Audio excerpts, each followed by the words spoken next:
Oke, kembali kita ngobrol ringan namun bergizi dan berisi dengan Kanda Iklim Cahaya, tokoh senior jurnalistik dan juga tokoh politik di Oganelir yang cukup senior. Selamat siang, Kanda Iklim. Selamat siang. Selamat siang. Iya. Selamat siang semuanya. Selamat siang semuanya warga Oganelir. Oke, warga Oganelir, kita hari ini akan membahas hal yang ringan tapi juga cukup penting dalam dunia kehidupan kita sehari-hari, yaitu soal jurnalistik. Kanda Iklim, kita tahu Kanda Iklim adalah seorang wartawan senior, pernah 14 tahun di Seripo, pernah jadi redaktor, tentu sangat mengerti juga soal jurnalistik. Pernah jadi wartawan kampus Unsri, kalau tidak salah. Ya, Iklim?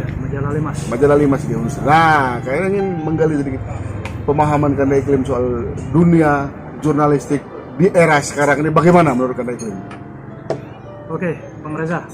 Jadi kita bicara ini, kalau ada kritik itu sifatnya otokritik. Otokritik kepada diri sendiri. Otokritik untuk kita insan pers atau profesi wartawan. Iya.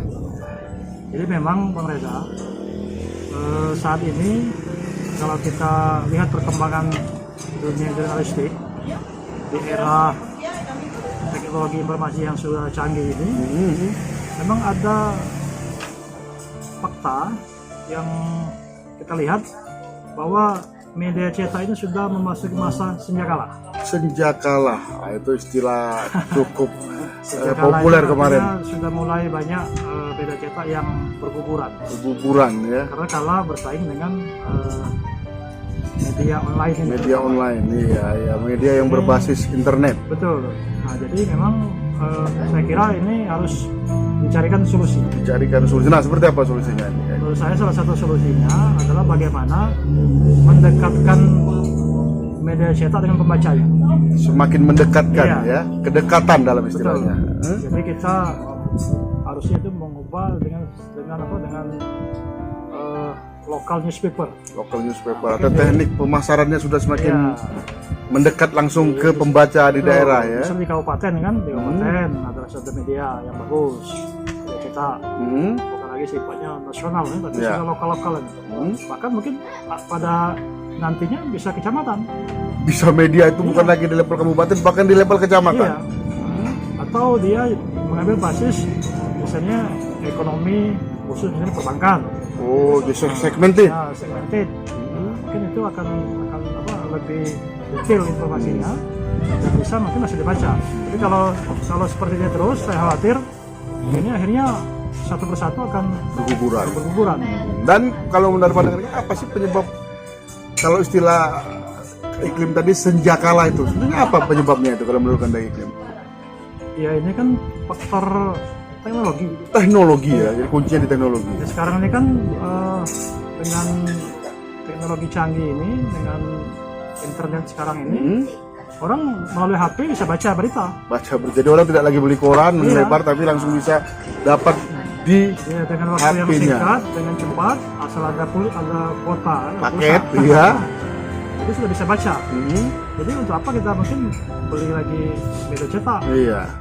Yang mungkin kalau di ini kan lebih nama biaya kan? Biaya. Nah, tapi dengan adanya internet ini, media lain ini, itu sudah bisa baca. Ini saya kira proses yang harus kita lalui oleh dunia jurnalistik saat ini. Dan kita tahu kan tidak hanya media baca, media bergerak visual juga seperti televisi kan sekarang sudah banyak juga yang berbasis online ya kan, jadi tidak lagi menonton layar lebar seperti televisi 20 in 30 in, tapi sekarang sudah nonton di layar kecil seperti di HP, ada TV internet. Ray TV ya, Ray TV. Ada juga Desktop TV, Apkar TV.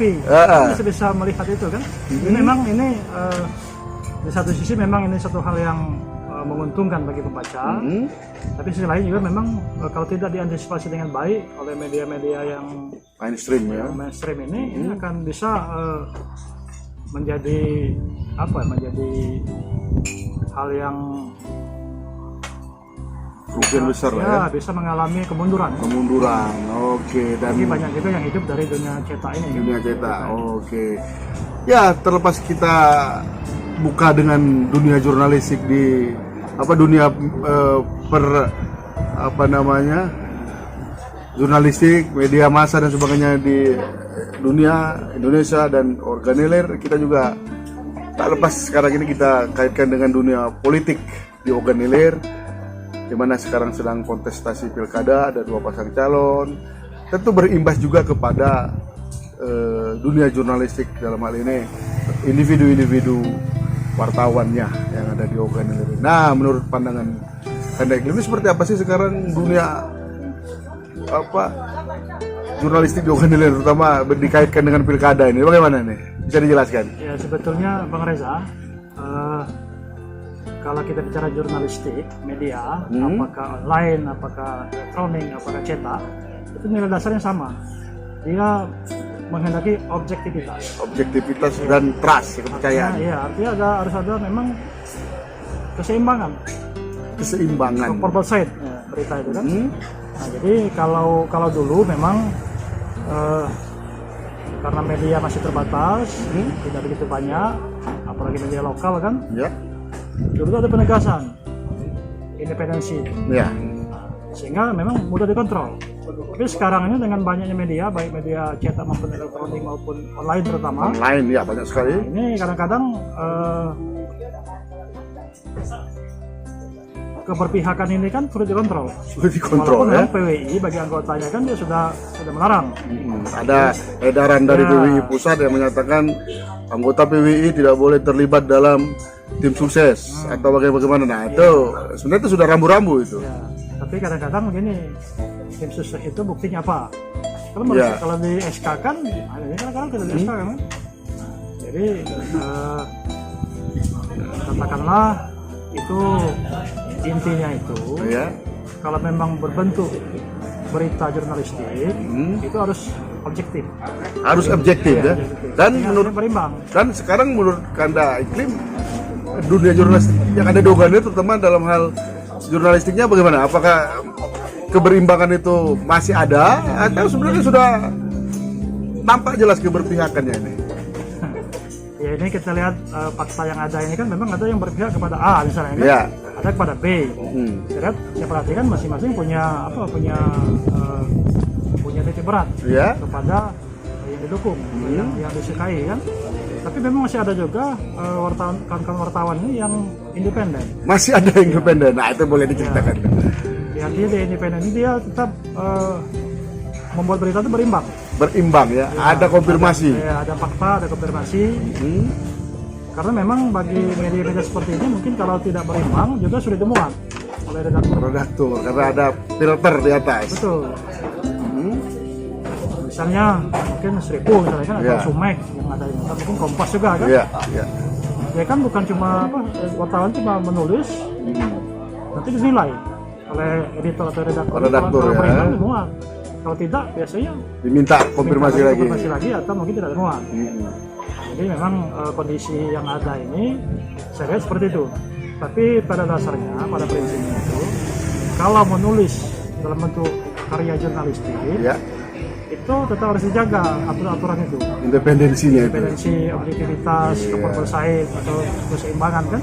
Tapi yang jadi pertanyaan begini kan manusia, wartawan manusia juga, artinya dia diciptakan, dia diberi sifat suka, dan itu tentu menjadi pengaruh dalam hal membuat berita. Itu kan subjektivitas, artinya objektif, kita ada faktor subjektivitas. Tentu wartawan juga tentu ada kesukaan, misalnya dia suka partai A, partai B, calon A, calon B dan sebagainya.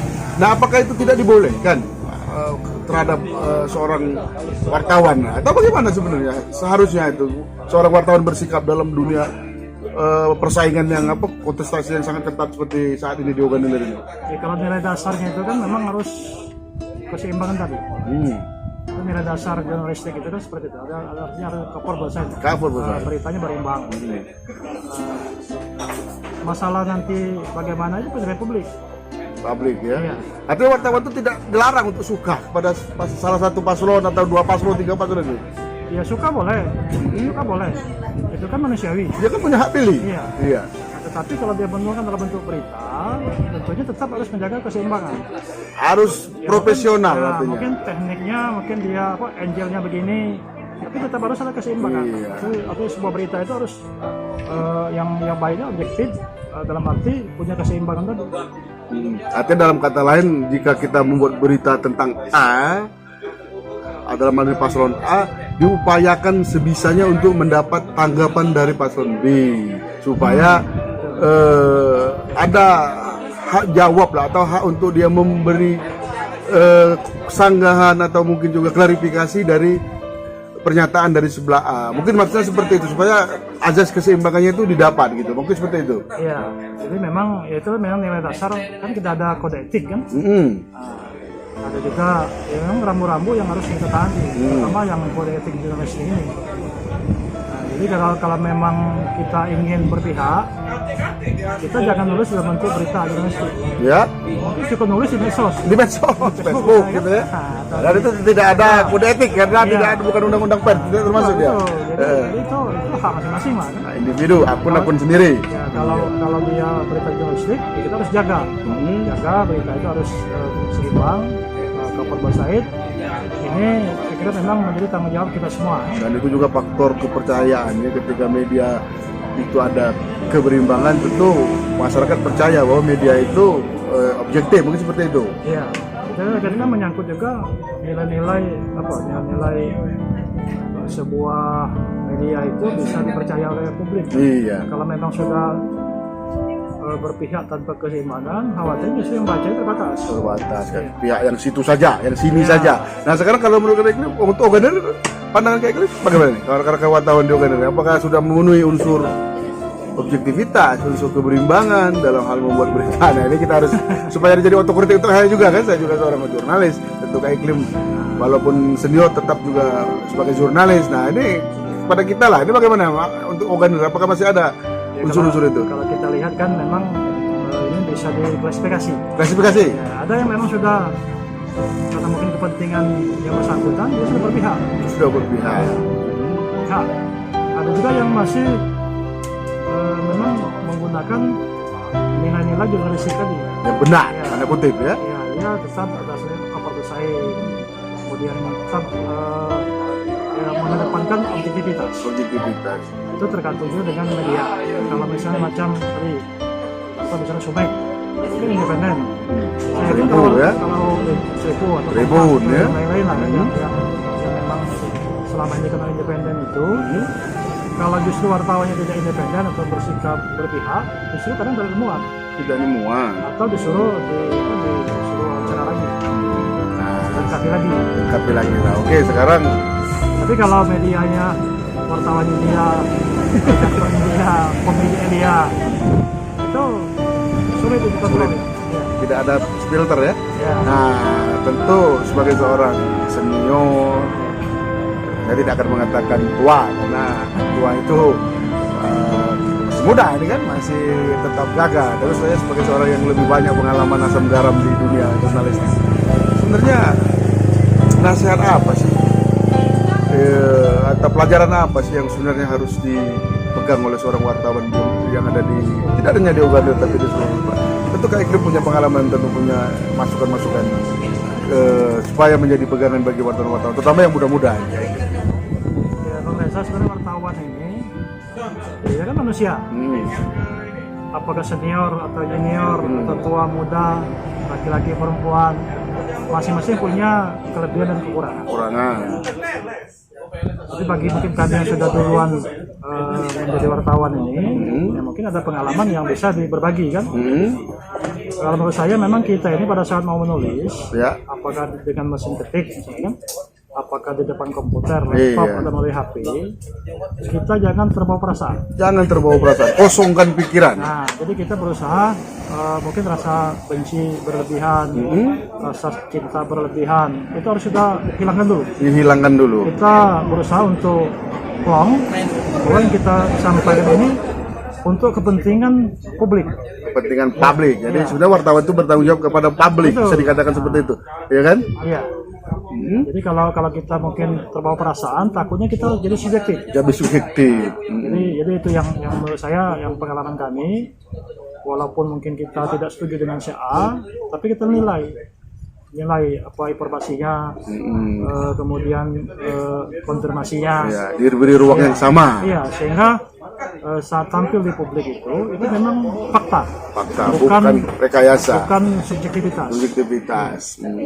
Nah, itulah rekan-rekan jurnalis ya. Ini bukan nasihat kepada Anda, tapi ini kepada kita semua. Dari seorang Kanda Iklim, karena memang profesi wartawan ini kan banyak. Ya. Memang yang penting itu kita semua yang merasa wartawan atau jurnalis ini ya harus menjaga profesi kita ini supaya tetap bagus ya, kata publik. Apalagi karena kita tahu memang ya namanya profesi ini memang ada juga oknum-oknum yang merusak ya kan. Iya. Jadi saya kira kalau kita berupaya untuk selalu menjaga profesi, mudah-mudahan ini akan bermanfaat sepanjang waktu ya. Insya Allah kita akan berada di garis yang benar. Betul. Kira-kira begitu. Ya kita tahu kan bahwa jurnalistik juga sebagai pilar keempat demokrasi. Nah, itu maknanya apa sih? Pilar keempat demokrasi itu apa maknanya? Tentu ini kan bukan kata yang sederhana ini. Pilar keempat demokrasi. Nah, itu maknanya apa sebenarnya? Ya memang istilah ini tidak tahu muncul dari mana. Tapi memang kalau kita lihat di luar pilar demokrasi yang resmi ini, memang selalu disebut bahwa dunia pers atau jurnalistik ini kan dikatakan pilar keempat. Pilar keempat dari demokrasi. Tapi memang profesi kita ini bisa memberikan nilai tambah, nilai kurang kepada profesi lain. Kalau misalnya kita buat berita yang mengangkat pamor seseorang kan misalkan atau kita mengkritisi itu bisa jatuh ya. Tapi yang penting bukan soal mengangkat atau menjatuhkan. Yang penting apa kita lakukan itu adalah berdasarkan fakta dan data. Jadi basis utama dalam dunia jurnalistik adalah data, konfirmasi dan objektivitas. Betul. Jadi kita harus jujur kan. Kita kan misalnya Pak Reza atau saya kan tugasnya mungkin di daerah. Dulu kan saya di daerah. Pimpinan redaktur atau mungkin tim red di kantor pusat itu kan tidak tahu ya apa yang kita lakukan. Kita berbohong pun tidak tahu dia. Tapi itu karena akan disajikan dalam bentuk media, misalnya koran, atau televisi misalnya kan, itu ketahuan bohong atau tidak. Kalau terjadi pembohongan, otomatis kita yang akan diserang. Akan berimbas kepada diri kita sebagai jurnalis ya. Jurnalis akan diserang, termasuk media juga akan rusak. Jadi memang nilai-nilai objektivitas tadi itu menurut saya hal yang harus terus dipupuk, diperhatikan sehingga ya sebagai wartawan mampu menjaga objektivitas ini. Baik rekan-rekan masyarakat Oganilir, terutama rekan-rekan jurnalis yang ada di Oganilir. Demikian obrolan singkat saya ya, dengan Kanda Iklim, tokoh jurnalistik atau wartawan senior di Oganilir. Semoga ini menjadi pencerahan bagi kita. Ambil yang positifnya dan memang positif semua, ya kan? Buang yang negatif walaupun itu tidak ada, tapi semoga ini menjadi pencerahan bagi kita sebagai wartawan untuk tetap berada di jalur yang benar dan ya artinya objektivitas kita sebagai jurnalistik tetap terjaga. Demikian dan kita akan ketemu lagi di kesempatan yang sama. Salam.